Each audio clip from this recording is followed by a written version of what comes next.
Bisa saja pada waktu itu mau kata mobil dibakar, saya juga akan dihajar. Sampai viral pun saya bilang tolong di stop sama istri saya, karena istri saya juga kena bully.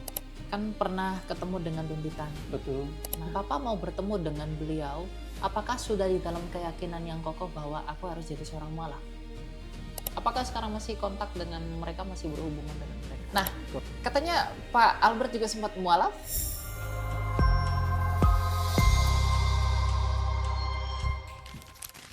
Shalom saudara-saudari terkasih dalam Tuhan kita Yesus Kristus. Kembali lagi bersama dengan saya Elia Maren di program 3 Hari Channel.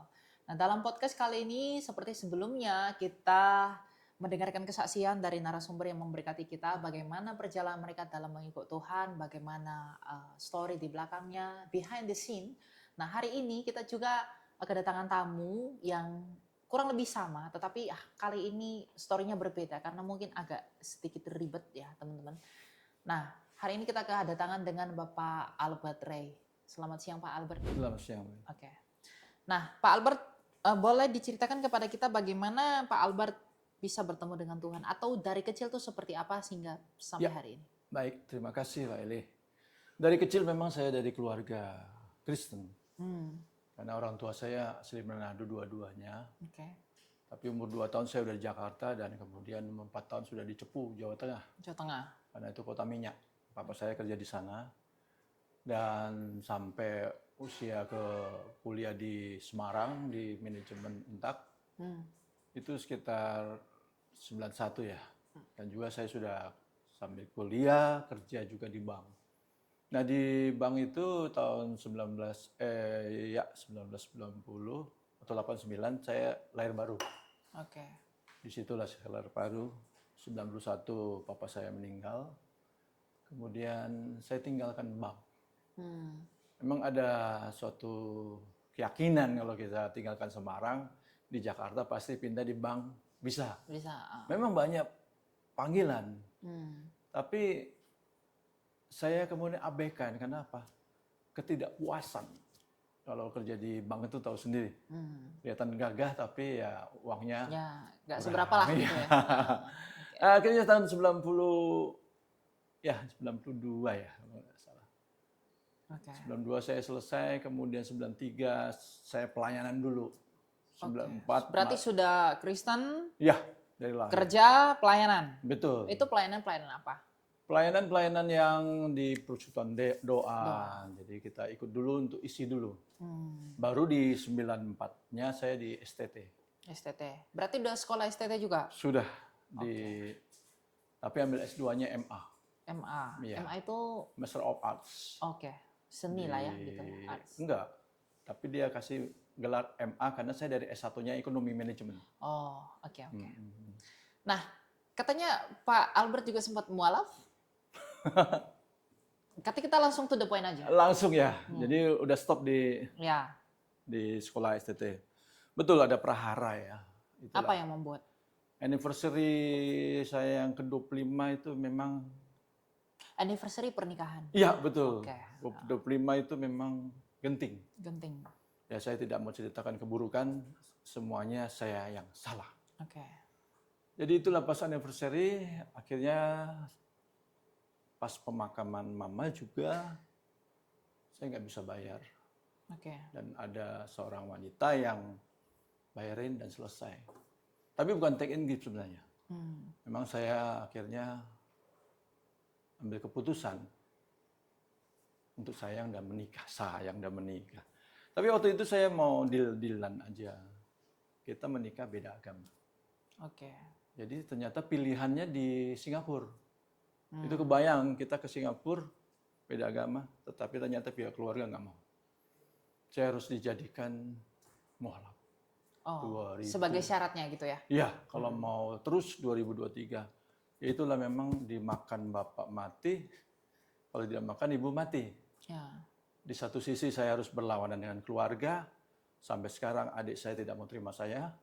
Sampai sekarang ketika saya kembali ke Kristen juga masih tidak terima. Jadi itu saya putuskan mualaf 2023. Mualaf waktu itu di mana mualafnya Pak? DT. Boleh saya sebut? Iya boleh. Donditan. Oh, Donditan. Ternyata dia mualafnya di Donditan. Itu 23 Juli. 2023 Juli. Berarti Ya. Donditan yang menggiring untuk mualaf. Betul, dengan pertanyaan-pertanyaan yang sebenarnya saya mau bisa jawab, tapi saya tahan karena memang mau menikah. Ya, karena memang mau nikah Iya. gitu. Jadi di sana itu kayak sok-sok belagu-belagu aja gitu. Betul. Jadi ya apa yang diambil referensinya juga buku-buku yang tahu sendiri. Oh iya, oke. Nah, ketika ketemu dengan Donditan, bagaimana bertemu dengan Donditan? Bagaimana ceritanya? Memang tuh dia punya kakak daripada istri saya yang kedua ini menyuruh saya ke Donditan. Akhirnya saya browsing dapat nomor teleponnya. Waktu itu ketemu Donditan di daerah Cibubur ya, di apartemennya di studio juga. Oke. Berarti setelah ketemu Donditan, ngobrol-ngobrol, baru dituntut untuk syahadat waktu itu. Betul ya.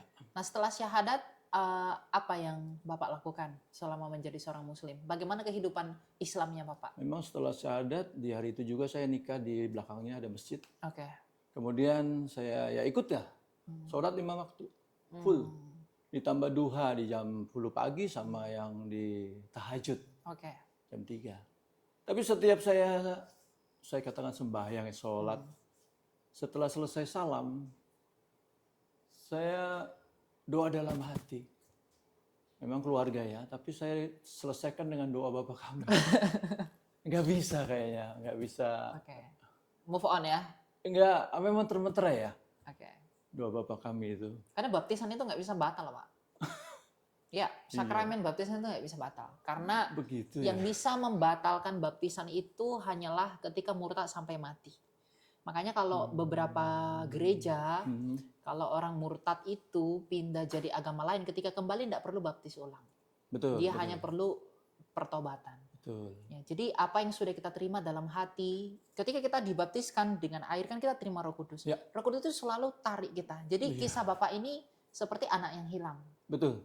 Ya, jadi Roh Kudus itu masih mau tarik nih. Gitu. Nah, saya mau tanya lagi.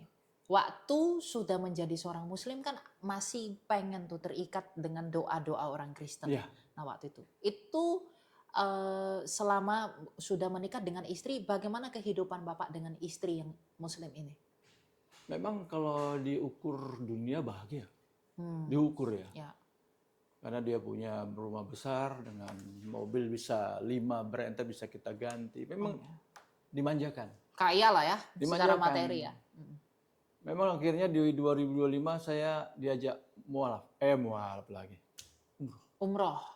Februari akhir. Umroh ke Mekah ya? Iya, hampir 10 hari ya.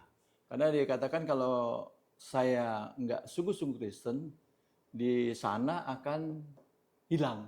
Nggak bisa pulang. Ternyata puji Tuhan saya pulang. Iya, di sana juga saya maaf ya, doa Bapak kami juga. Jadi memang kuat sekali, malah tambah kuat di sana. Dan sepulang dari sana, kegalauannya, kegelisahan, kenapa saya bisa mendua gini? Kan nggak boleh.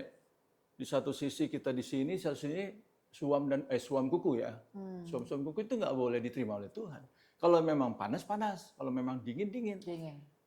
Seminggu setelah itu perjamuan kudus saya ke gereja. Memang tanpa sepengetahuan istri. Tapi waktu itu belum bertobat? Iya, ke gereja aja. Ke gereja aja. Tapi masih Islam sana. Masih di sana lah.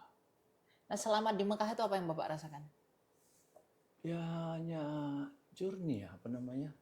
Journey ya. Keliling aja. Ya, sekedar tahu aja gitu. Iya. Secara spiritual yang Bapak temukan apa? Memang kegelisahan saya ya apa? Kenapa bisa seperti ini?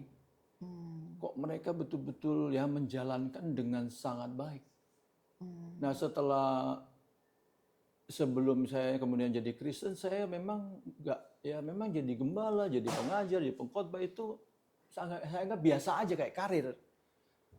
Pencapaian seorang rohaniawan bisa sekolah STT kemudian punya pengembalaan itu karir. Akhirnya kayak gampang loh. Sedangkan mereka sungguh-sungguh. Sampai mereka jalankan syariatnya sampai ke Mekah, sampai mereka habis-habisan. Tapi mereka sungguh-sungguh. Nah kembali dari sana saya juga berjanji, sudah saya kan juga militan. Saya mau jadi orang Kristen yang militan, yang sungguh-sungguh, nggak mau kayak kemarin lagi, tidak mau berkubang yang lama ya. Saya inginkan itu, makanya saya kembali ke gereja. Tapi memang nggak boleh setengah-setengah. Sebelum saya bertanya bagaimana kemudian pada akhirnya kembali lagi menjadi seorang Kristen, Ya. tapi ketika memutuskan untuk menikah dengan yang Muslim itu, bagaimana respon keluarga dari yang sebelumnya? Memang ada kayak adik saya yang satu, ya oke aja. Sedangkan adik saya yang laki-laki karena dia pengajar STT, dia menolak karena yang mendengar dari podcast Donditan itu anak mahasiswanya. Oke. Dia laporkan kepada adik saya, wah dia marah besar. Kenapa bisa menikah seperti ini? Karena kalau sebelum mama saya meninggal, saya adem. Oke. Dipikir mama itu saya mau menikah nanti secara Kristen. Dan sudah diberkati mama. Oke. Terus sekarang setelah, apakah sudah berpisah dengan yang Muslim ini? Ya, itulah kejadian saya tadi nggak full ya. Di bulan Maret saya gereja tapi kosong. Di bulan April ada peristiwa yang membuat saya balik. Oke. Suatu kecelakaan yang saya katakan di luar nalar ya. Bisa habis saya di situ. Nah disitulah biaya semuanya, mobil, rumah sakit itu sekitar 20 juta. Dibayarkan istri tapi harus tulis, maaf, talak 1. Ya, karena saya nggak ada uang. Dia minta talak 1, ya sudah saya tulis. Oke. Di bulan Mei, di situ saya lahir kembali, dipermandikan kembali. Saya ingat 18 Mei 2025 itu, 18 Mei-nya itu ulang tahun anak saya yang paling akhir, ketiga. Dan saya nggak lihat ternyata sama di gereja Mawar Saron, Kelapa Gading, Pak Philip Mantova. Dan Tuhan tidak mau di situ lagi, masih ada lagi permintaan Tuhan. Oke. Bersaksi. Ya, setelah itu. Akhirnya di bulan Juli saya putuskan bersaksi, kemudian masuk YouTube, bersaksinya di gereja GSCA Family Kingdom Church di Raden Saleh.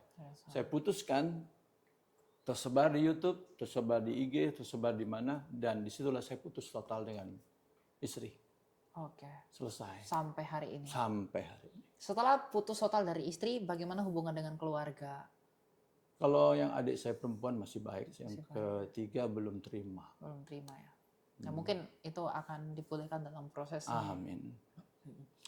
Nah, yang saya mau tanyakan itu Pak, adalah kan pernah ketemu dengan Donditan. Betul. Nah, apa yang pada saat Bapak mau bertemu dengan beliau, apakah sudah di dalam keyakinan yang kokoh bahwa aku harus jadi seorang mualaf?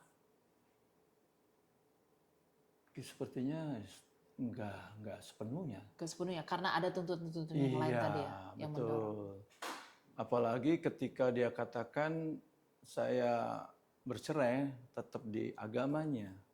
Ataupun ya pada waktu itu suruh ke pesantren 3 bulan. Jadi ustadz seperti maaf kata Yaya Waloni dan sebagainya. Akhirnya saya putuskan tidak.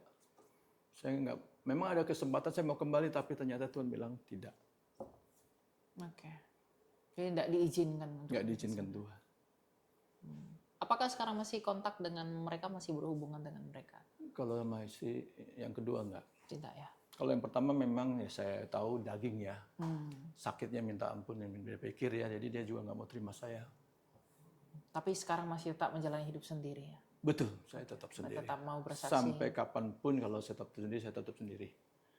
Selesai sampai finish. Tapi dari semua peristiwa ini, apa yang Bapak dapat sebagai pelajaran?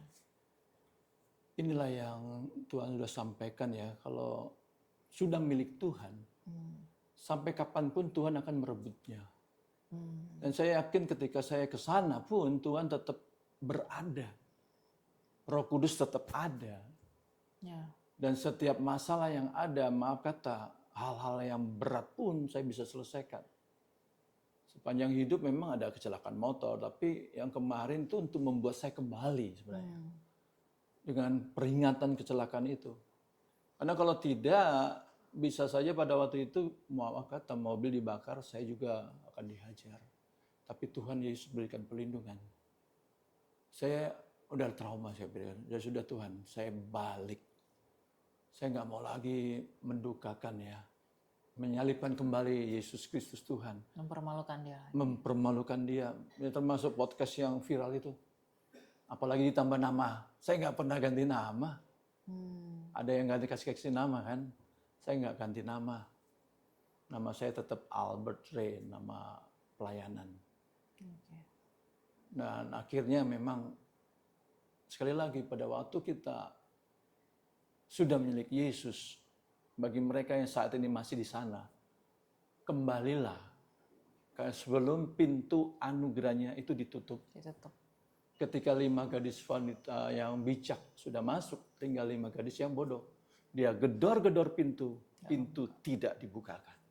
Saya bilang syukur Tuhan masih berikan kesempatan saya untuk hidup. Mau 2 tahun, mau 3 tahun saya mau sungguh-sungguh. Karena saya nggak mau jatuh lagi. Dan makanya saya minta doakan ya semua rekan-rekan ya para pendeta jangan menolak. Ya. Kalau anak bungsu kembali. Saya dicekal lah, nggak boleh pelayanan dan sebagainya. Hanya satu pendeta tadi dari GSC Pak Pendeta Franklin Nimrod. Luar biasa dia punya hati untuk menerima saya. Ya kadang ini juga menjadi isu buat para pelayan pastoral ya, para pendeta-pendeta yang merasa yang duduk di atas kursi-kursi yang bagus ini, pendeta-pendeta palsu ini berpikir bahwa mereka itu sudah hebat, sehingga ada orang yang terluka, ada orang yang terhilang ketika mau kembali dengan alasan dia berpikir bahwa dosanya lebih baik, lebih sedikit daripada dosa orang itu lalu tidak mau terima kepada Tuhan. Nah ini sebenarnya harus dibenahi. Tidak ada pendeta seperti itu. Kalau Tuhan saja menerima semua orang yang paling berdosa, siapa kita pendeta tidak mau menerima orang berdosa? Ini menjadi perenungan buat kalau ada pendeta-pendeta yang nonton ini. Tuhan itu tidak pernah memilih yang sempurna. Dia malah mempermalukan yang sempurna melalui yang bercacat. Karena semua rasulnya pun yang dia pilih bukan dalam keadaan yang besar dalam budaya pada masa itu. Dia milih seorang penjala ikan, dia milih si Pak Paulus si pembunuh dan lain sebagainya. Tapi melalui itu dia mempermalukan orang-orang. Dia milih orang miskin dan tidak milih orang yang besar. Karena ya hikmat dunia ini adalah kebodohan bagi Tuhan. Tapi hikmat Allah itu kebodohan bagi dunia.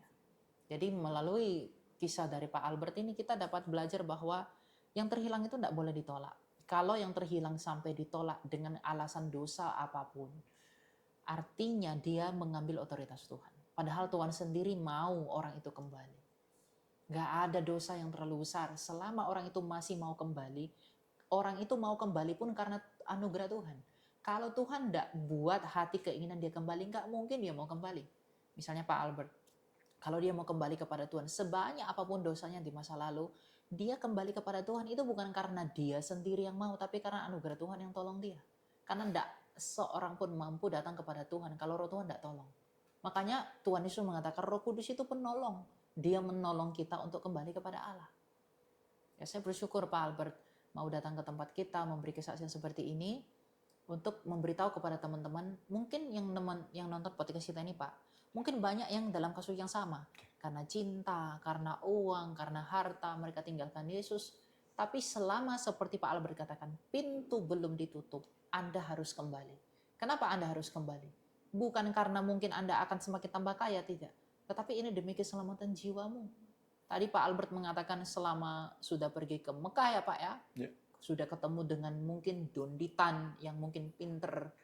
Ya katakanlah pinter tapi sebenarnya tidak pinter dalam berargumen. Tetapi tidak mendatangkan apa-apa di dalam damai sejahteranya. Karena kalau udah milik Tuhan itu, Roh Kudus itu akan selalu memberi kesaksian. Saya bisa bohong ke kamu, tapi hati nurani saya tidak bisa saya bohongi.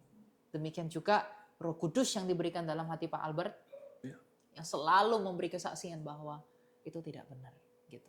Nah Pak Albert, kita mau tanya lagi bahwa selama menjadi mualaf ini, kan itu tidak di dalam menjadi mualaf ini bukan karena keyakinan yang benar-benar melihat hidayah lah, petunjuk, tapi karena ada yang melatar belakangi, karena butuh ini, butuh itu.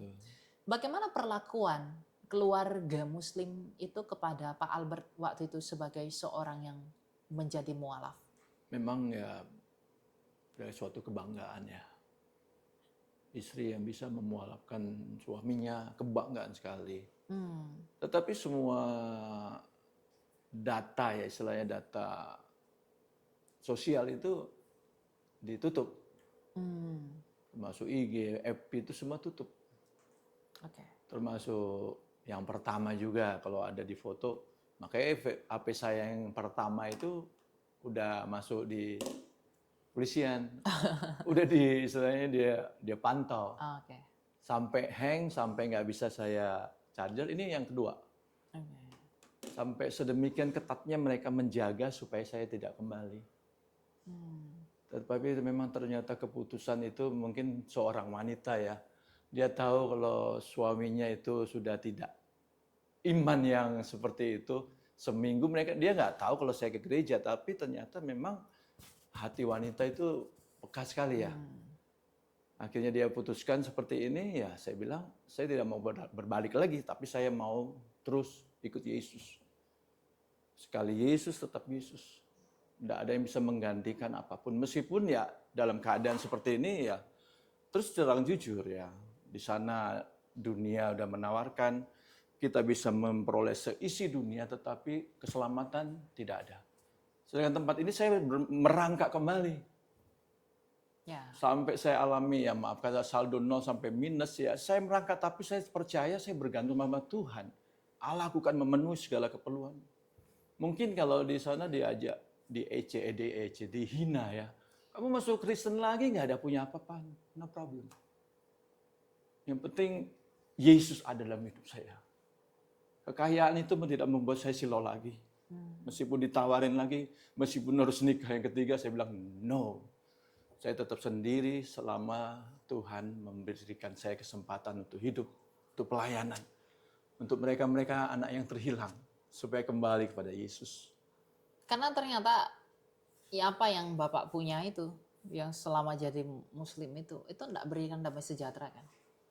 Tidak mendatangkan apa-apa. Ya. Inilah kekeliruan banyak anak muda, Pak. Betul. Mereka berpikir dengan memiliki seluruh dunia itu mereka bisa tentram. Ya. Padahal Tuhan Yesus pernah bilang, apa gunanya kamu memiliki seluruh dunia kalau kamu kehilangan nyawamu?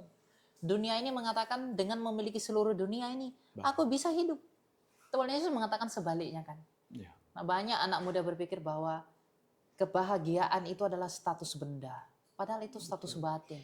Sebanyak apapun benda orang, itu nggak bisa buat dia bahagia. Karena justru makin stres. Yaitu dialami banyak orang. Betul. Ada seorang yang berinvestasi di Rusia, dia kehilangan 500 miliar dalam satu hari. Stres, bunuh diri, mati. Uangnya tidak mampu menyelamatkan batinnya. Betul. Kasihan kan? Nah, dari kasusnya, dari ceritanya Pak Albert ini, anak-anak muda, kita belajar bahwa damai sejahtera, rasa tentram itu lebih berharga daripada apapun. Amin. Nah, dan damai sejahtera itu hanya ditawarkan oleh siapa? Yesus Kristus yang berkata, hai engkau yang berbeban berat dan berletih lesu, datanglah kepadaku sebab aku memberikan kelegaan kepada jiwamu. Betul. Ya. Dan Pak Albert tadi udah alami semua, udah nikmati, tapi tidak ada damai sejahtera. Tapi satu hal boleh saya katakan ya. Ada satu yang membuat saya, memang saya pikir bisa masuk ke sana, bisa menyelamatkan. Ternyata memang tidak cukup dengan seperti itu. Karena itu bukan pasang yang seimbang. Gelap dan terang tidak bisa bersatu ya. Saya pikir dengan saya di sana bisa saya tarik. Ya puji Tuhan.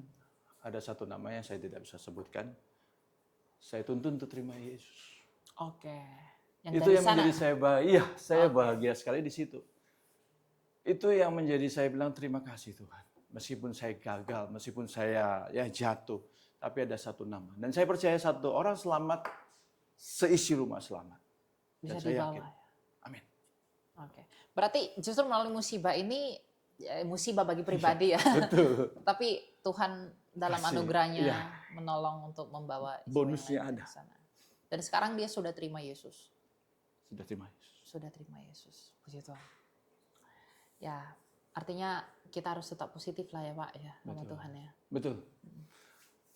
rel yang memang dibelokkan oleh kita, Tuhan pasti berikan yang positif. Saya mau tanya nih secara personal mungkin Ya. ya.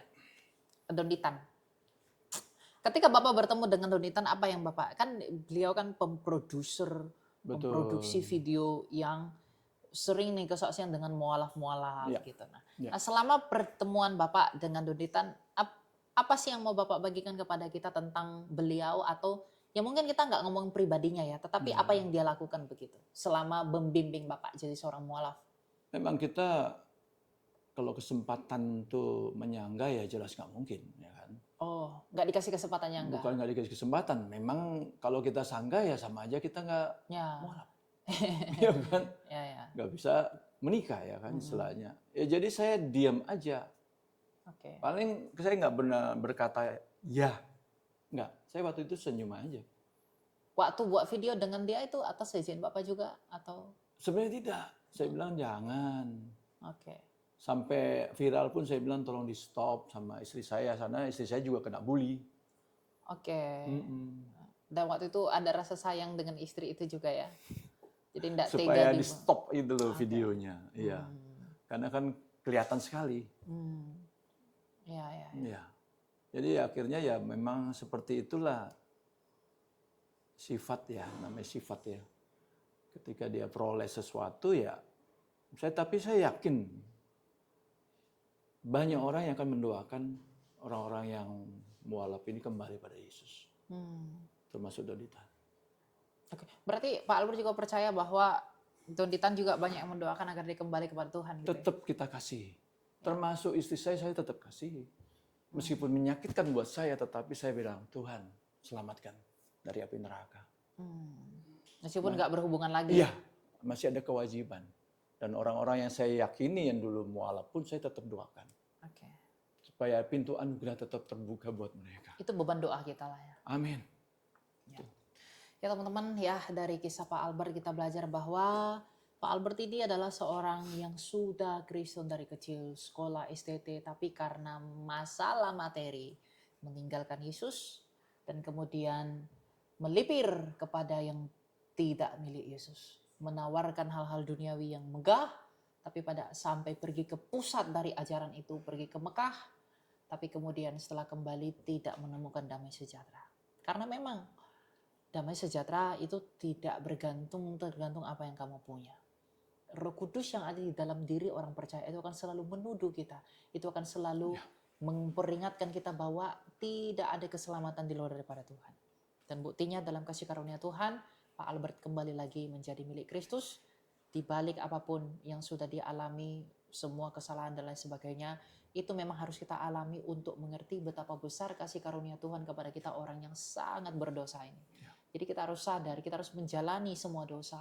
Kita harus mengerti kita orang berdosa agar di dalam kesadaran dan pengertian itu kita datang menyerahkan diri kita kepada Tuhan. Itu jadi buat kalian yang sudah meninggalkan Tuhan, sebagaimana Pak Albert kembali, kalian pun harus kembali. Karena sebelum pintu tertutup, kalian gedor-gedor seperti apapun, tidak akan bisa dibukakan. Karena bagaimanapun hati yang damai, ketentraman jiwa, dan keselamatan jiwa yang pasti itu hanya ada dalam Yesus Kristus. Saya berdoa semoga Pak Albert selalu setia dalam mengiring Yesus di balik semuanya. Jangan pernah kecewa karena melihat manusia. Karena manusia pasti kecewa, mengecewakan kita. Tapi kita harus melihat teladan Yesus Kristus yang telah sempurna mengasihi kita, memberikan teladan yang agung, yang dengan demikian dan dengan jalan itu kita dapat mengikuti Dia dengan baik. Satu kata penutup dari Pak Albert kepada teman-teman, silakan Pak Albert. Satu hal yang membuat kita harus yakin ketika kita ditawarkan oleh dunia, semua yang ada dalam dunia menjadi milik kita.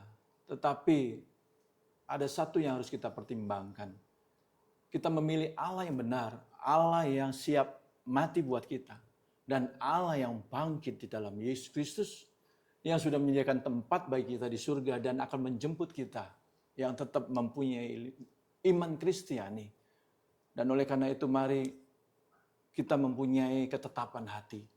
Memang perjalanan ini membuat kita berat untuk berbelok, tetapi mari kembalilah kepada Tuhan Yesus. Tetap memegang janji Tuhan, karena kitab yang benar adalah kitab yang mempunyai nubuatan dan ini kitab itu yang menggenapi, itulah kitab yang benar. Dan Allah di dalam Yesus Kristus tetap mengasihi saudara. Meskipun saudara masih ada di seberang, Tuhan tetap mengasihi saudara. Dan kami juga tetap mengasihi saudara untuk kembali kepada Tuhan. Karena apa? Banyak jiwa yang harus kita selamatkan. Pintu neraka nanti sudah tertutup dengan menangis darah. Kita gedor pun pintu surga tidak akan terbuka. Dan waktu perkenanan adalah waktu hari ini. Ketika saudara mendengar hari ini untuk kembali pada Tuhan, masuklah ke pintu kamarmu, tutuplah pintu kamarmu dan berlutut minta ampun. Dan dedikasikan seluruh kehidupanmu, seluruh hartamu untuk Tuhan. Kita tahu banyak penginjilan yang membutuhkan dana. Kita tahu banyak gereja-gereja yang udah mau hancur. Untuk apa kita memiliki kekayaan tetapi kita akhirnya binasa? Mari kembali pada Yesus. Dan percayalah, lewat kehidupan orang-orang yang gagal, orang-orang yang kembali kepada Yesus, maka kita akan dikuatkan. Tidak ada satu hal yang membuat kita kemudian jatuh sampai tergeletak. Tuhan tidak akan membiarkan. Tuhan masih menanti-nantikan anaknya untuk pulang. Dan Tuhan akan menyiapkan jubah yang baru, cincin, dan kasut yang baru. Dan itu semua harus kita pakai untuk demi kemuliaan hormat pada Tuhan Yesus Kristus. Demikian. Amin. Thank you Pak Albert. Ya. Semoga kesaksian ini dapat menolong kalian yang masih terhilang untuk segera kembali. Karena panggilan ajakan juru selamat ini ajakan yang mendesak. Karena kita tidak tahu kapan kita mati. Jangan sampai kita menutup mata dalam keadaan tidak memiliki keselamatan. Karena ketika kita mati, tidak lagi pengharapan di dalam siapapun selain di dalam Tuhan. Amin. Jadi terima dia mulai hari ini bertobat dan kembali kepada Tuhan. Tuhan berkati Pak Albert. Ya, dan teman-teman, kita kembali lagi, bertemu lagi dalam kesempatan berikutnya. Kita akan bahas banyak hal yang menarik tentang topik kekristenan. Sebentar lagi adalah hari Natal. Kita akan bahas banyak hal yang berkaitan dengan Natal, tentu dengan kolega-kolega kita dari 3 Hari Channel. Tuhan berkati, saya Ellen Maran pamit undur diri. Tuhan berkati. Shalom. Shalom. Thank you Pak.